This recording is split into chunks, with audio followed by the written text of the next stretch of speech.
to infinity and beyond. What's up, everybody? It's Roger and James here, Founders Gaming's Infinity and Beyond podcast. In this episode, we're going to be talking all about the Marvel games that were shown off during the Level Up D23 Expo, and also some that were on the floor as well. I was sat at home watching it on the live stream. James was lucky enough to be there, sat in that arena watching it all live. So first off, how was the Marvel games at the D23 as a whole? As a whole, they were the only video game presence on the floor. There were 4 or 5 games that you could actually play there. You could play the recently released Marvel Heroes Omega, the console version.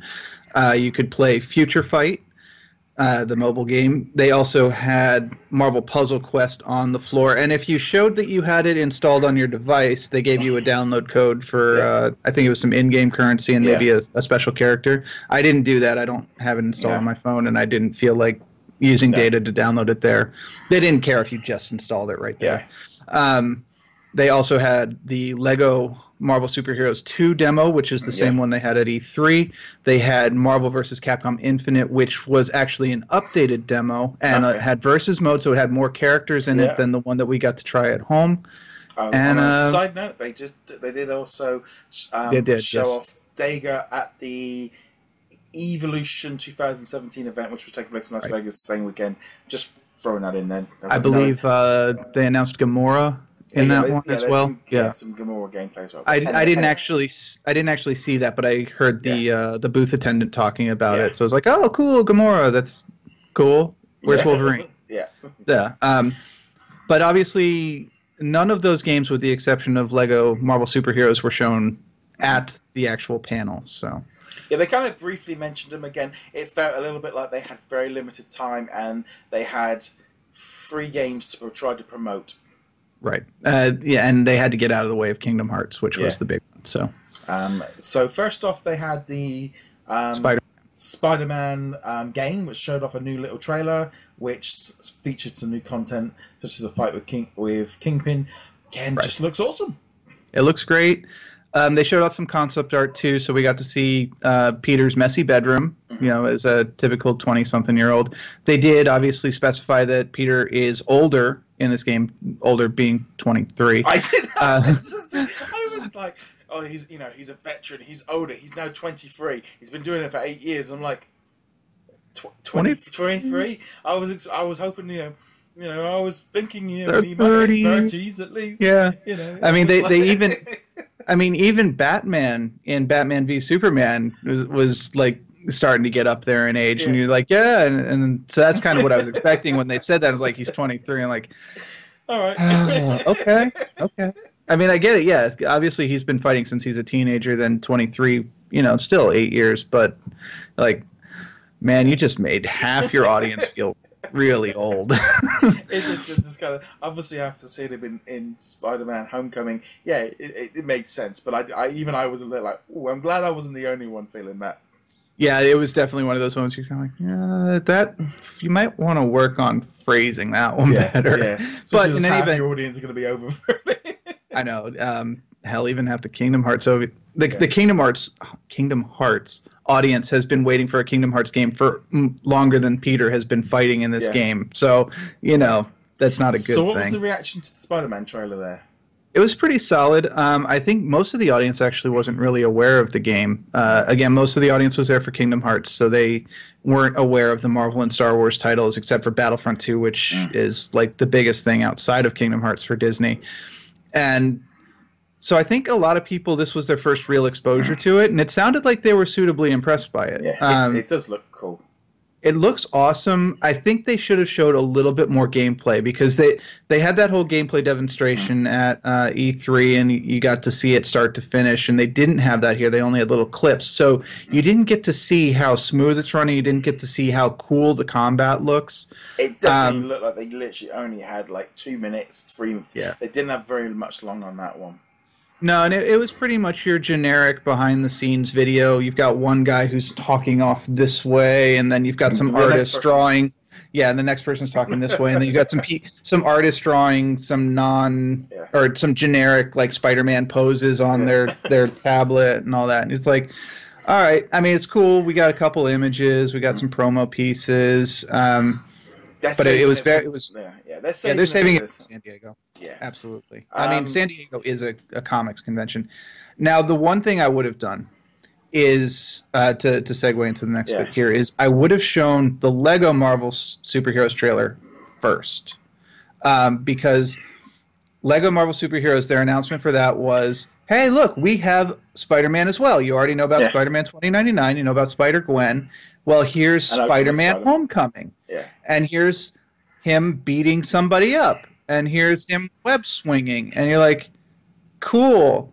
I just saw this in the other trailer, and it was 10 times cooler in that trailer. So I would have led with Lego Marvel Superheroes 2, especially if they were going to keep the Spider-Man announcement. And I was just like, it wasn't even like in-game footage. It was like we built a little island out in the middle of nowhere, put one bad guy on it, and Spider-Man beat the bad guy up. Like, it definitely felt a little bit like, we've got a whole hour to fill later this week to ourselves. We're here kind of out of courtesy to our boss, kind of thing.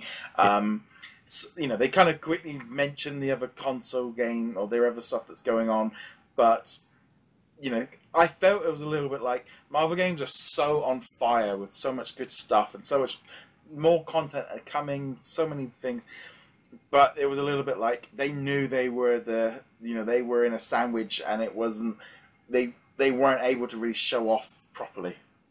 That's very true, and that's probably why they had the floor presence, was to let people actually see the Marvel stuff on the floor, which is great. And I will say this: I did go over and I played the Lego demo, and I talked to the booth attendant there. She was very nice. They were giving away little Lego minifigs and Quinjets and stuff like mini Quinjets, not the big one. Oh God, that. I actually had to talk with Disney Dan about that, but that's not for this podcast. But it was an interesting talk. He thinks there might be like a Lego Dimensions 2 on the way, but that's not this one. We'll talk about that another time. I was talking to the attendant. I was like, so why is the Switch version coming out at a different time? And she's like, oh, no, it's not. It's coming out on the same date as the PlayStation and Xbox One, which is different from what we had heard before. She sounded very confident in that, so I'm willing to take her word for it. If that is true, I'm thrilled.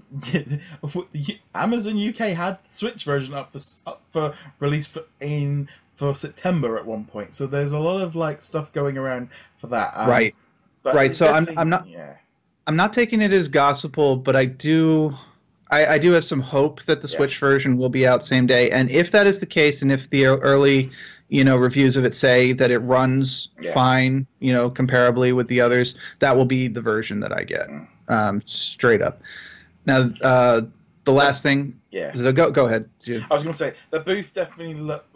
It was nice to see it there. They were tweeting pictures from the booth, and it's that kind of thing of like, that's what you need. That's what should be there. That's video games being taken seriously. And again, the show was about there to be taken seriously, but not having anything on the floor, not having anything there, again, just takes into that Disney still don't fully get it. Yeah, they're still kind of working that out, and there's actually a lot of things with D23 where you're kind of like, Disney, you might want to rethink some things here. And that's going to be another episode as well. So now we got the last thing that was announced at the event. Carry on. Before we go into the last thing, I want to make one final comment on Lego Marvel Superheroes, which was I did get to play the demo on the floor. It's the same demo from E3. And I have to say, I talked to Disney Dan about this afterwards too, and we both agree they could not have picked a worse level to demo the game on. The camera is shaking all over the place. There's very minimal direction on what you're supposed to do. I was standing in line to play behind two kids, probably 8 years to 10 years old. I mean, it's a kids game, so absolutely let the kids play it. But I'm just sitting there like, come on, it's the flashy thing. It's the flashy thing. Go to the flashy thing. But then the person will be like, oh, go do the flashy thing. And then the next bit, you'd be like, all right, what are you supposed to do now? And it turns out what you're supposed to do is wait for the boss you're fighting to destroy something. Yeah. But there's no indication that you need to do that. And I'm just watching these kids probably for about 15 minutes just wander around aimlessly. Just like us playing the game. Like, not even playing the game. They're just kind of like wandering around. They're trying to figure out what to do. It's not like kids who are just like, oh, I'm just going to do what I want to do. They're trying to figure out what to do. And there was nothing that was indicating you need to go over here and have the bad guy destroy this so you can rebuild it and turn it into a rocket launcher to fire back at him. And I was just like, you guys really need to work on making this less complicated because it is a kid's game. And if 8 and 10-year-olds can't figure out what to do, you're not doing it right. Yeah. So that's my one comment. I'm sure that the rest of the game is fine, but the demo level they picked was not a good choice. Yeah, and I'm sure we're going to be talking about that a little bit more next week when we get a lot bigger update from San Diego. Right. Okay, so then there was another game that was announced that came out of nowhere. That this was Whoa. It was Marvel's Powers United VR. Right. Exclusive to the Oculus, which is the PC VR, one of the two PC VRs. It's just been dropped down to $399 over here. I mean, I have issues with that because this is a Facebook product, and I don't need Facebook in my house any more than it already is. But you can't argue with that price, man, compared to the others. Now, you were lucky enough to try it out, weren't you? Yes, I was. And I have to first send out a thanks to Rob from CoinOp TV. He let me tag along with his, so we played together. It's a co-op game that's 4 people.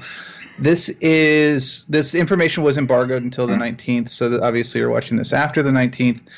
And thus we know that the 4th character, the one they didn't announce, was Deadpool, which is pretty awesome. And Rob got to play as Deadpool. I got to play as Rocket Raccoon the first time we played. Yeah. And I have to admit, it was a lot of fun.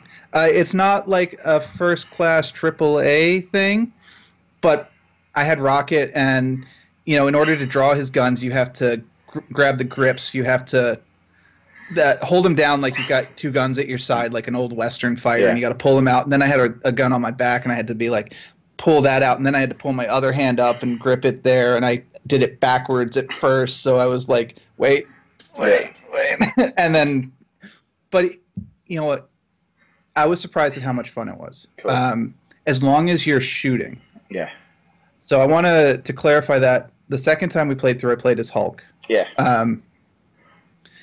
And you know what? You notice the difference because I was playing as Rocket, who's like 3 feet tall, and I was like, oh my God, everything's so tall. And then I was playing as Hulk, and like, hi, puny things. But I got to say this. One of Hulk's moves is he jumps to a location and does like a ground pound kind of thing. And that move made me so sick. Yeah. I was getting such motion sickness from that because there's no connection. There's no, like, I'm here and now I'm there. Yeah. And I was sweating. I was feeling nauseous by the end of it. I took the VR thing off at the end, and I looked at the guy. I'm just like, I'm sorry. This thing is soaking wet right now. And he just kind of gave me this, like... But it was cool. The developers were there. I gave them the feedback. I was like, maybe clean that one up a little bit. Yeah. So, because this is the same team that worked on Tron Run, which was one of my kind of great games of like last year. I really loved that game. So I instantly the name. They've done really well with it. So it came out of nowhere. It looks good.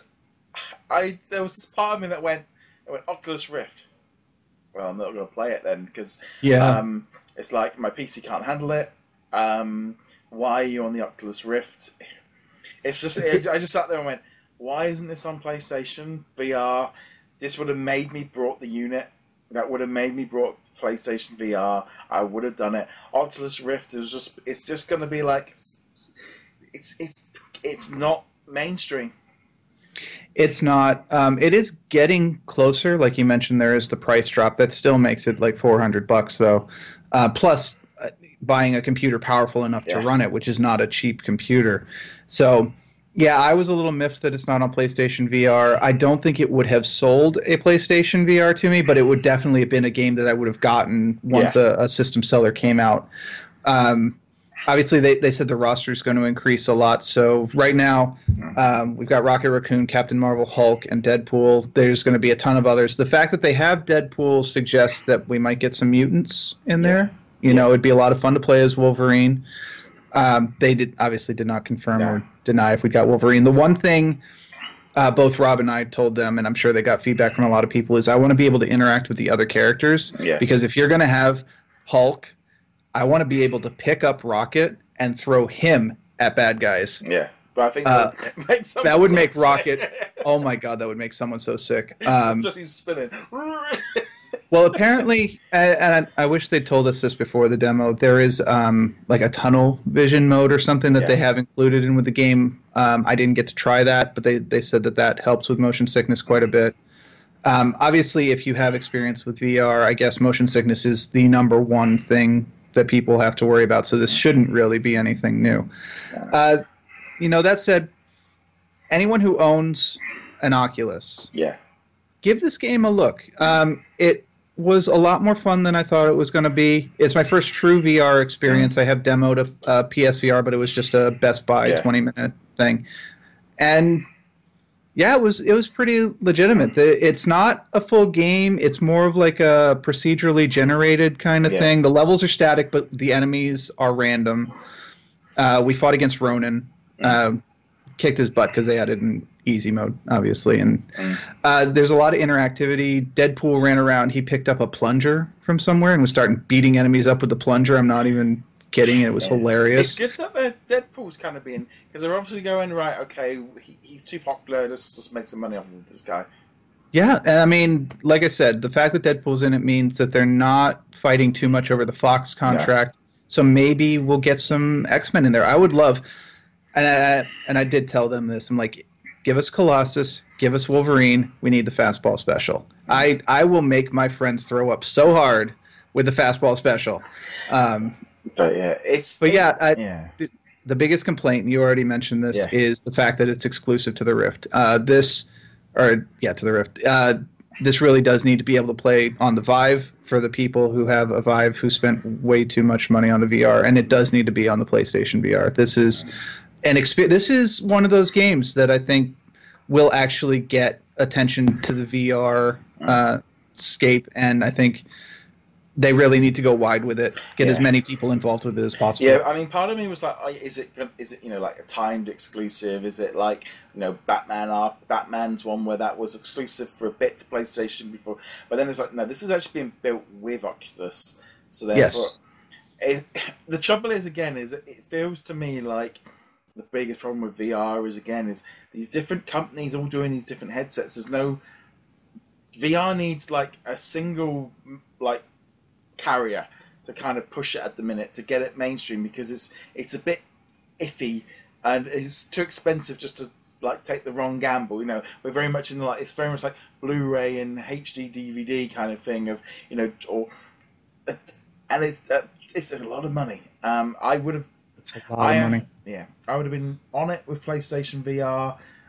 It looks great. I mean, it looks like because they had only mentioned a few days beforehand that they were working on VR project. It's because they want to make sure they've got their finger in every pie. Right. And it came out of nowhere. It wasn't. That was the last thing I think I was expecting to be announced at the event. And yeah, it looks fun. I'm glad you had a lot of fun playing it. And I will mention anyone who is going to San Diego, I believe they did say they will have it on the floor at San Diego, playable by anyone who's willing to wait in probably a 6 to 8 hour line, because I suspect that this will be a very popular floor feature for people. If you do get the chance to play it at San Diego, or if they have it at other events later this year. It's not out till 2018, I don't think, the game. It's not, but they are going to have demo units. Yeah. I definitely recommend giving it a try if you have the opportunity to do so. Hopefully they'll get it into Best Buys or something like that, where like PlayStation's been doing with the PSVR. It's a little bit harder because it's a PC rig, but they need to get this into people's hands to give it a try. Yeah, but this is definitely the big thing with VR is you need to experience it, and your recommendation. That's a good. For me, that's like someone saying that. Like, oh, you enjoyed it and you thought it was fun and a good experience. That is what I think is. You can't. That's it. VR needs that kind of comments coming out about it. It does. It needs word of mouth. It needs people saying, "Oh yeah, no, this is actually a legitimate step up from a regular gaming experience." And I think, VR is still very much. A developing technology. This is like going back to the early days of CGI in movies. Sometimes if it was used right, it can make a movie that much better. when it was used wrong, it made the movie that much worse. And the VR is pretty much in the same sphere right now, where good VR is great. Yeah. Bad VR makes you run for a trash can and lose your lunch. So no, it was definitely. I think Marvel put on it was a solid performance. I mean, I love the fact they had the booth there. I think that was a good move. I think the trouble is, again, I think the VR announcement was kind of what was the major announcement, and obviously they got so much stuff going on at the time. Yeah, they needed their own show they needed their own hour. Which is what we'll probably get in San Diego. I'm sure we'll see a lot more stuff next weekend. So I fully expect we'll be talking about this again next week. So on that note, guys, let us know what you guys thought of the Marvel side of the D23 Expo's Level Up, and if you've got to play at the booth or anything like that, get in touch with us. You can find James over at heroiclegacy.com. You can find me over at DisKingdom.com. You can also hit that subscribe button, all the rest of it. On that note, guys, thank you very much for watching. Later.